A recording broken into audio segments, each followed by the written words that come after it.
अब मैं आपको क्या क्या कहानियाँ सुनाऊं कि क्या क्या चैलेंजेस जो हैं वो सामना करने पड़ते हैं पाकिस्तान। पाकिस्तान को एक ऐसी दलदल में धकेला जा रहा है जहां से कोई भी इसको निकाल नहीं सकेगा। भारत और इसराइल में बात करते हैं कि पाकिस्तान के न्यूक्लियर प्रोग्राम को उड़ा दो, ठीक है।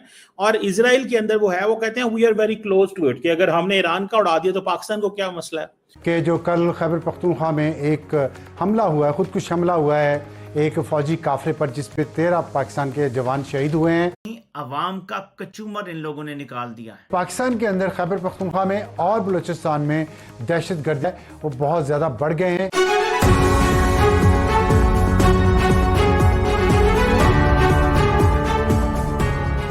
वरना यहाँ पे कोई कारोबार नहीं करने आएगा, कोई इन्वेस्टमेंट नहीं करने आएगा, यहाँ पे कोई पैसा नहीं लगाएगा। और हम इसी तरह ही कहते रहेंगे आएँ पैसा लगाएं, आएँ यहाँ पे करें। ये हमें मिलिटेंट्स को वंस फॉर ऑल जान छुड़ानी पड़ेगी। हम देखें, एक तरफ हमारा प्रॉब्लम क्या है कि हम काइनेटिकली इंगेज हो जाते हैं इधर से, उधर से भारत भी हमें जब मर्जी इंगेज कर ले, ठीक है जी। उधर से एक्सट्रीमिज़म के चैलेंजेस हैं इंटरनली, कभी टीएलपी उठ खड़ी होती है, कभी और रिलीजियस ग्रुप होता है, फिर पॉलिटिकल वायलेंस का अलहदा खतरा है। तो ये 4-5 किस्म की चीज़ें हैं। तो गवर्नमेंट ऑफ पाकिस्तान जो स्टेट कैसे लड़ सकती है इतनी चीज़ों से।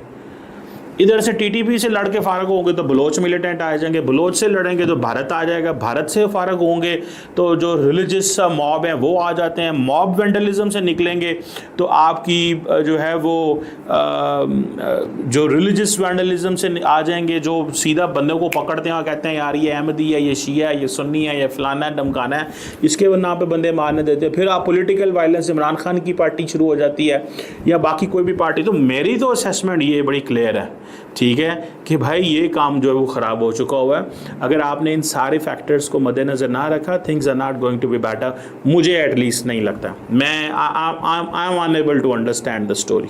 मैं इस स्टोरी को डाइजेस्ट नहीं कर सकता अगर ये चीज़ें इस तरह चलती।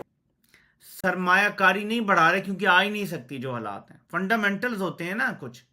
मीशत ने कोई खला में तो नहीं खड़ा होना होता, उन्होंने देखना होता है ग्राउंड पे क्या सूरत हाल है। सियासी इस्तेहकाम सिफर, माशी इस्तेहकाम सिफर, और ऊपर से दहशतगर्दी दोबारा अपनी पीक पे जा रही है। कल 15 मारे, आज फिर 2-3 मारे थे, दर्जनों जख्मी हुए। लोग तो शक भी करते हैं कि ये अपने खुद ही मरवाते हैं डॉलर लेने के लिए, लेकिन फिर भी अफरा तफरी तो है ना, मुड़कदम इस्तेहकाम का शिकार तो है ना, कुछ भी इनके कंट्रोल में नहीं। इसका इलाज देखें जरा क्या सोचा है। पाकिस्तान और चीन में 3.7 अरब डॉलर कर्ज के मुआहदे, ज़र मुबादला ज़खायर 12.4 अरब डॉलर तक पहुंच गए। यानी अब हम अपना ज़र मुबादला चीन से कमर्शियल कर्जे लेकर भर रहे हैं, सरमायाकारी से नहीं, एक्सपोर्ट से नहीं, तरसीलाते ज़र से नहीं, बल्कि चीन से।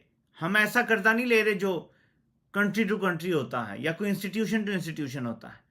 ये कर्जा है चीन के कमर्शियल बैंकों से। यानी अगर शरह सूद आपको आईएमएफ से 2 या 3% मिल रही है, तो कमर्शियल बैंक से ये 8%, 6, 8%, 10% तक भी, और इससे ज्यादा भी हो सकती है।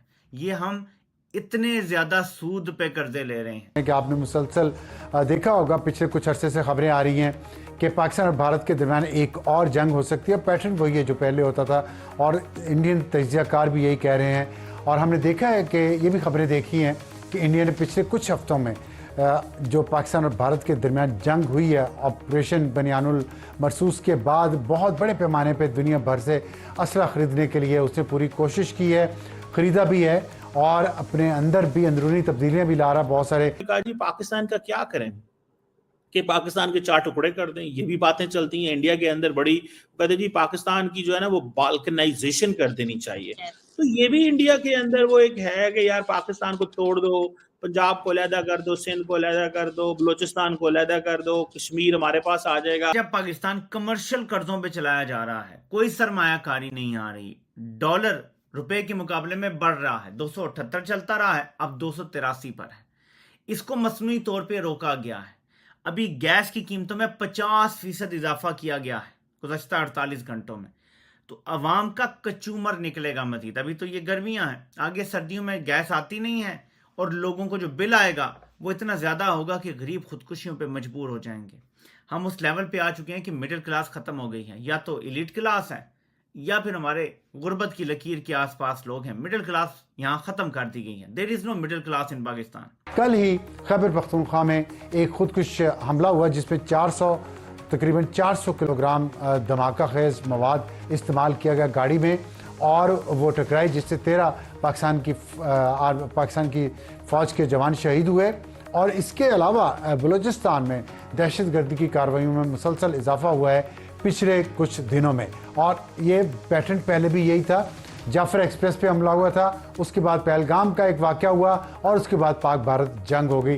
तो ये जो मुसलसल वाक़यात पाकिस्तान के अंदर हो रहे हैं, इसी के पर्दे में अगर फिर कोई इंडिया में ऐसा वाक़या होता है जिसका इल्ज़ाम पाकिस्तान पे लगता है, तो क्या पाक भारत जंग एक और हम देखने जा रहे हैं? लेकिन ना हमने तो कोई वो अच्छे स्कूल कॉलेज यूनिवर्सिटियाँ इतने लंबे चौड़े, आज मैं पढ़ रहा था दुनिया की टॉप 350 यूनिवर्सिटियों में हमारी एक भी नहीं है। तो वो इसी वजह से नहीं है ना कि हमने डिफेंस में सारा पैसा सटे है, तो वो हमारे हर चीज़ तो ये कुर्बान हो गई है। तो अगर चलो यूनिवर्सिटी नहीं बना सके तो मुल्क की जो टेरिटरी है वो तो हमारे कंट्रोल में रहे ना। तो अगर बच्चे नहीं हम बाहर से पढ़ा सके, वो जो अपने बच्चों को हम दुनिया में नहीं कम्पीट करा सकते। खबरें ये आ रही हैं कि भारत ने मुख्तलिफ नहरें और डैम चनाब के ऊपर बनाने शुरू कर दिए हैं। ये पाकिस्तान के लिए बड़ा ख़तरनाक है कि भारत पाकिस्तान के पानी पे कब्जा करने के मुनज़्ज़म मंसूबे जारी रखे हुए हैं और पाकिस्तान की फ़ौज ख्वाबे गफलत और ख्वाबे खरगोश का शिकार है। अगर ये हालात रहे, भारत हमारे पानी पे डैम और नहरें बनाने में कामयाब हो गया, तो पाकिस्तान में ऐसी खुशहाली आएगी कि पाकिस्तान तो वैसे भी अफोर्ड नहीं कर सकता कि हम हर चीज़ बाहर से मंगा रहे हों।